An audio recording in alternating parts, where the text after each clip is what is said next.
श्री इमरान प्रतापगढ़ी जी। धन्यवाद सभापति महोदय। हम ही को कातिल कहेगी दुनिया, हमारा ही कत्लेआम होगा। हम ही कुएं खोदते फिरेंगे, हम ही पे पानी हराम होगा। सभापति महोदय, सन 1947 में दिल्ली की जामा मस्जिद की तारीखी सीढ़ियों पर खड़े होकर के भारत रत्न मौलाना अबुल कलाम आजाद साहब ने कहा था कि मुसलमानों कहां जा रहे हो, यह है तुम्हारा मुल्क, यहां तुम्हारे आबाओ अजदाद की कब्रें हैं। उस वक्त मौलाना आजाद की ये सदाएं सुन करके लोगों ने अपने सरों की गठरियां उतार करके रख दी थी। आज उसी दिल्ली में मौजूद देश की संसद में एक बिल आया है जो हमसे उसी जामा मस्जिद की सीढ़ियों के सबूत मांगेगा, जो उन्हीं सीढ़ियों के पास अपनी कब्र में सोए हुए मौलाना आजाद को फिर से कब्र से सदा देनी पड़ेगी कि ये जो कब्र है वो मेरी कब्र है, ये किसी सरकार की जागीर नहीं है। सभापति महोदय, मैं जहां खड़ा हूं इसी संसद भवन के सामने सड़क के उस पार अपनी कब्र में सोए हुए भारत के पूर्व राष्ट्रपति फखरुद्दीन अली अहमद की कब्र है। शायद अब उस कब्र से भी सदाएं आए कि ये कब्र मेरी कब्र है, ये सरकार की जागीर नहीं है। सभापति महोदय, मैं वक्फ कानूनों में किए जा रहे संविधान विरोधी बदलावों के खिलाफ बोलने के लिए खड़ा हुआ हूं। संविधान का आर्टिकल 14 हो, 29 हो, 30 हो, चीख चीख कर कहता है कि देश में सब बराबर के हकदार हैं। आर्टिकल 26 कहता है कि सबको अपने अपने मजहबी कामों के लिए मंदिर, मस्जिद, गिरजाघर, गुरुद्वारों का निर्माण करने का हक है और उसका रखरखाव का भी हक है। लेकिन डॉक्टर बाबा साहब अंबेडकर के संविधान को हर दिन कुचलने वाली ये सरकार देश के मुसलमानों से नफरत में इतनी अंधी हो गई है कि खुलेआम देश की संसद में देश सरकार के माइनॉरिटी मिनिस्टर साहब और होम मिनिस्टर साहब झूठ बोलते हैं और देश को गुमराह करते हैं, झूठ शब्द असत्य बोलते हैं। सरकार ने इस बिल का नाम उम्मीद रखा है। मंत्री जी कल से इसे देश के मुसलमानों के लिए नई उम्मीद बता रहे हैं। नहीं मंत्री जी, न तो यह बिल मुसलमानों के लिए नई उम्मीद है और न ही उम्मीद की नई किरण।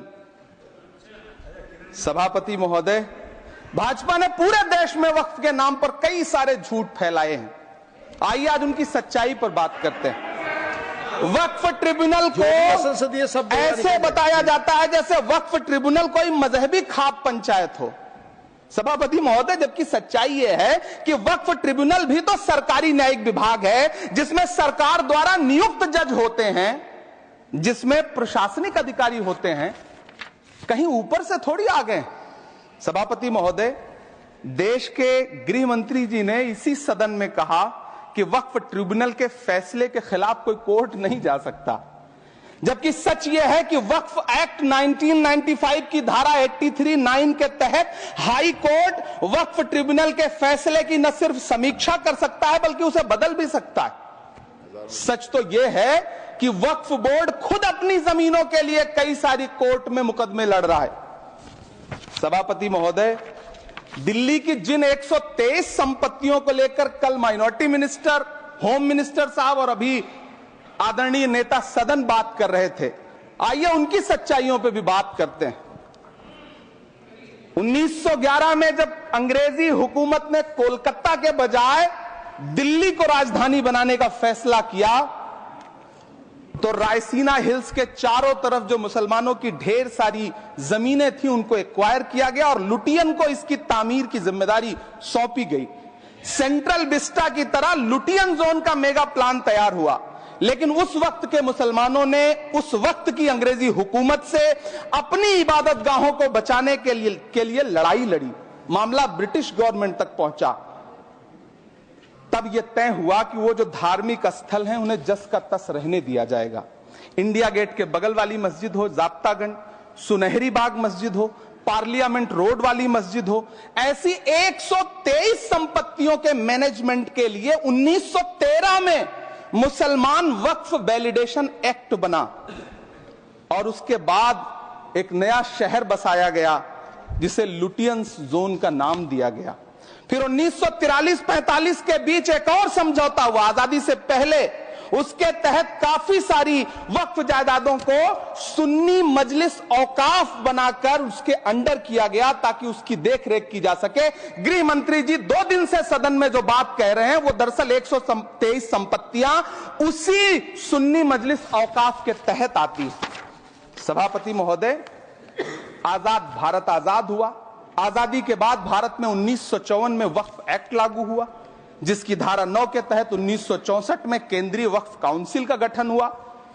दिल्ली की वही 123 प्रॉपर्टीज को 1970 में सर्वे गजट करके गजट नोटिफाई किया गया।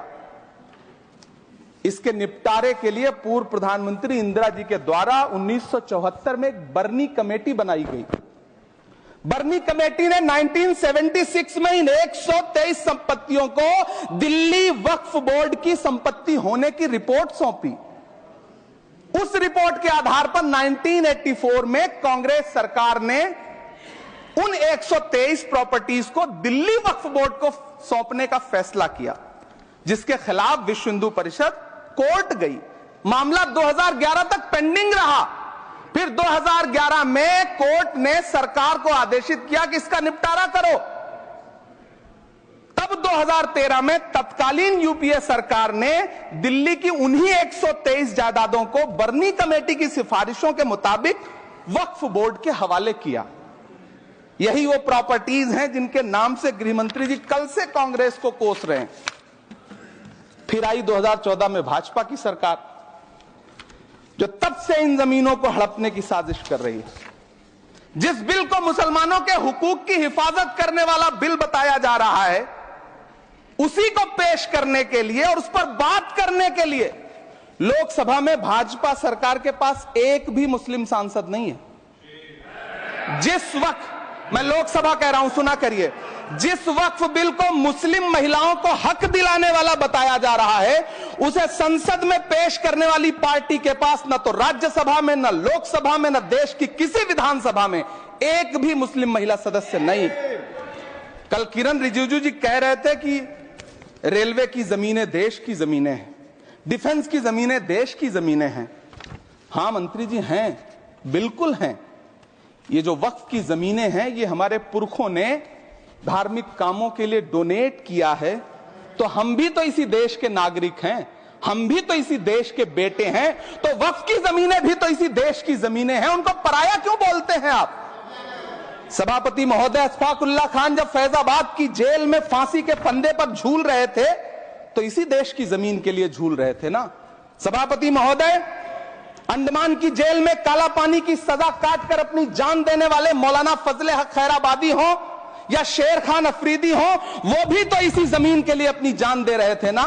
सभापति महोदय, पाकिस्तान के खिलाफ लड़ते हुए अपनी जान देने वाले महावीर चक्र विजेता ब्रिगेडियर उस्मान हो या पाकिस्तान के पैटर्न टैंक उड़ाने वाला परमवीर चक्र विजेता वीर अब्दुल हमीद हो, वो भी तो इसी जमीन के लिए अपनी जान दे रहा था ना। और मंत्री जी, मैं इस सदन में अलग ऐलान ये कहता हूं कि जब भी इस देश की जमीन को लहू की जरूरत होगी, आपसे 2 कदम आगे इमरान खड़ा मिलेगा, ये मैं आपसे यकीन दिलाते हुए कह रहा हूं। सभापति महोदय, मैं सरकार से कहना चाहता हूं, हमसे हमारी इबादत गाहें तो मत छीनिए ना, हमारे घरों पे बुलडोजर तो मत चलाइए ना, हमारी कब्रों में तो हमें सुकून से सोने दीजिए ना। सभापति महोदय, माइनॉरिटी मिनिस्ट्री का बजट कट करके, मुस्लिम बच्चों की स्कॉलरशिप बंद करके अब सरकार कह रही है कि हम वक्फ की आमदनी से गरीब मुसलमानों का भला करेंगे। गुजरात की बेटी बिल्किस के बलात्कारियों की रिहाई के बाद उन्हें माला पहनाने वाली लोगों के नेता ये कह रहे हैं कि यह बिल मुस्लिम महिलाओं को उनका हक दिलाएगा। धन्यवाद मोदी जी, क्या बढ़िया सौगातें मोदी दे रहे हैं आप। पहले हमें गुजराते मोदी दिया, आप सौगातें मोदी दे रहे हैं। लेकिन यह सरकार इतना याद रखे कि इसी ठसक के साथ देश की संसद में सीए का कानून भी लाया गया था और कहा गया था बड़े बड़े भाषण देकर के कि पड़ोसी देशों से हिंदू भाइयों को ला करके यहां नागरिकता दी जाएगी। लेकिन मैं आपके संज्ञान में लाता हूं सर कि पिछले इतने दिनों में इनसे नागरिकता लेने के लिए 2000 व्यक्ति भी नहीं आए, जबकि इसके उलट इन्हीं की सरकार में पिछले 10 साल में 15 लाख से ज्यादा भारतीयों ने भारत की नागरिकता छोड़ करके दूसरे देश में जाकर के बस गए। यह हुआ उस कानून का अंजाम। सभापति महोदय, इसी तरह की जिद के साथ किसानों के खिलाफ भी कानून लाए गए थे। जिस तरह आज वक्फ के फायदे गिनाए जा रहे हैं, उसी तरह से किसानों को भी कृषि कानूनों के फायदे गिनाए गए थे। लेकिन अंजाम क्या हुआ? 700 किसानों की शहादत लेने के बाद सरकार को अन्नदाता किसानों के सामने घुटने टेकने पड़े और कृषि कानून वापस लेने पड़े। जिल्ले इलाही, जमहूरियत जो है वो नफरत और ठसक से नहीं चलती है, अकड़ से नहीं चलती है। उसमें सबकी हिस्सेदारी जरूरी है। कल देश के माइनॉरिटी मिनिस्टर ने लोकसभा में खड़े होकर एक शेर सुनाया था कि मुझसे कोई बदगुमान न हो, तो मैं उन्हें एक शेर सुनाना चाहता हूं कि मैं आज जद पे हूं तो इतना खुशगुमान न हो, मैं आज जद पे हूं तो इतना खुशगुमान न हो, चराग सबके बुझेंगे हवा किसी की नहीं। नीतीश कुमार जी हो, चंद्रबाबू नायडू जी हो, चिराग पासवान जी हो, जयंत चौधरी जी हो, देवे गौड़ा जी हो, जीतन राम मांझी जी हो, सबको समझना पड़ेगा कि जब जंगल में आग लगती है तो न वो बरगद बचते हैं जो हवा को आंधी में तब्दील करते हैं, न वो बांस बचते हैं जो आपसी रगड़ से चिंगारी पैदा करते हैं। सभापति महोदय, जब देश को मनमोहन सिंह साहब जैसा काबिल प्रधानमंत्री मिलता है तो देश को आरटीआई जैसा एक्ट मिलता है, सेज जैसा एक्ट मिलता है, मनरेगा जैसा एक्ट मिलता है, लिबरलाइजेशन मिलता है, राइट टू एजुकेशन मिलता है, नेशनल फूड सिक्योरिटी एक्ट मिलता है। लेकिन जब देश को सौगातें मोदी मिलती है तो क्या मिलता है? सीए मिलता है, फॉर्म्स लॉ मिलता है, आर्टिकल 370 मिलता है, इलेक्टोरल बॉन्ड जैसा एक्ट मिलता है और वक्फ अमेंडमेंट एक्ट जैसे बिल देश को मिलते हैं। मुझे तो अपने हमवतन भाइयों से पूछना है कि आपको अपने बच्चों की तरक्की, खुशहाली और नौकरी की दरकार है या फिर मुसलमानों की दान की गई जमीनों को लूटकर धन्ना सेठों को देने की साजिश करने वाले कानून की? सभापति महोदय, यह सरकार रात के 3 बजे तक पूरे देश को जगा करके संसद में अपने ही नागरिकों को नीचा दिखाने के लिए वक्फ बिल ला रही थी, तो उधर रात के 1:30 बजे अमेरिका हम पर 26% टैरिफ लगा रहा था।